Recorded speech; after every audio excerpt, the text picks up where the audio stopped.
Halo Sobat channel Cahaya Belajar Bersama.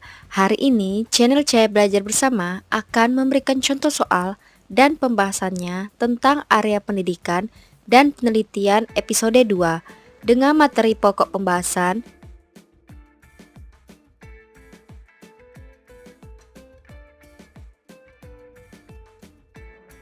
Sebelum kita masuk ke contoh soalnya, jangan lupa like, share, komen, dan subscribe ya channel Cahaya Belajar Bersama. Nantikan video terbarunya. Seorang perawat tidak hanya melakukan asuhan keperawatan di pusat pelayanan kesehatan, tetapi perawat juga bisa menjadi seorang pendidik di area pendidikan, yaitu contohnya bisa sebagai dosen yang mendidik orang dewasa. Orang yang sudah masuk di jenjang perkuliahan atau yang sudah tamat SMA sudah bisa dikatakan dewasa. Pembelajaran orang dewasa atau andragogi dapat dilakukan beberapa metode. 5 diantaranya yang ada di option. Yuk kita bahas satu persatu. Option A, collaborative learning, merupakan sebuah pendekatan terhadap kelompok yang meminimalkan terjadinya hal-hal yang tidak menyenangkan dan memaksimalkan pembelajaran dan kepuasan yang dihasilkan dari kinerja tingkat tim. Option B, contextual interaction, merupakan metode mengajar dengan mengajak peserta didik mengunjungi suatu objek guna memperluas pengetahuan, dan selanjutnya peserta didik tersebut membuat laporan serta mendiskusikan dan mendokumentasikan hasil kunjungan tersebut dengan didampingi oleh pendidik.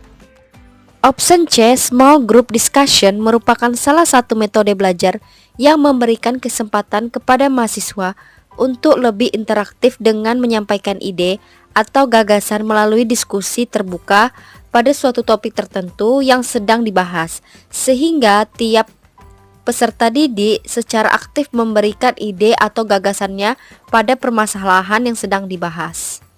Option D, role play dan simulation, merupakan suatu cara penguasaan bahan-bahan pembelajaran melalui imajinasi dengan memerankannya sebagai tokoh hidup ataupun benda mati, atau yang kita kenal dengan bermain peran.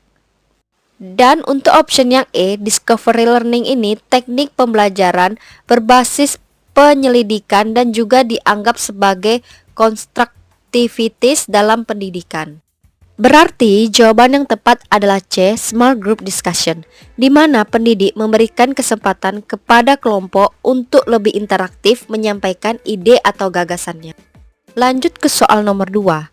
Pembelajaran orang dewasa atau andragogi itu berasal dari bahasa Yunani, yaitu terdiri dari dua kata, yaitu andros artinya orang dewasa dan agugus berarti memimpin.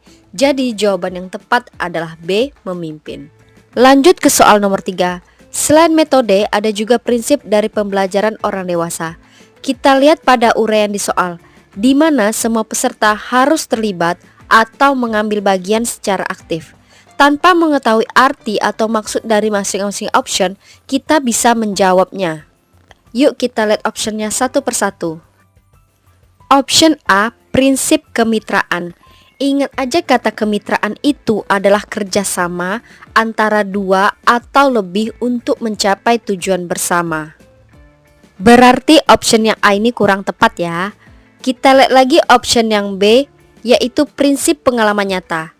Pengalaman nyata berarti segala sesuatu yang pernah dialami atau dijalani seseorang. Berarti B juga kurang tepat. Option C, prinsip partisipasi.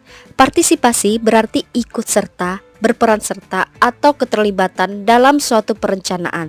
Option C ini relevan ya sama uraian pada soal, tapi kita lihat lagi option yang D dan E. Option yang D, prinsip kebersamaan. Kebersamaan artinya bersama, kurang tepat ya. Kita lihat option yang E, prinsip keswadayaan. Keswadayaan itu berarti memiliki daya untuk tidak bergantung pada orang lain atau bisa dikatakan mandiri. Jawaban E ini kurang tepat ya. Berarti jawaban yang tepat adalah C, prinsip partisipasi. Karena semua peserta atau kelompok harus terlibat atau mengambil bagian secara aktif. Bagaimana Sobat Cahaya semua? Sudah ada gambaran ya tentang soal dengan materi pokok pembahasan pembelajaran orang dewasa. Nantikan video terbarunya di channel Cahaya Belajar Bersama. Sampai jumpa di next video. Bye-bye.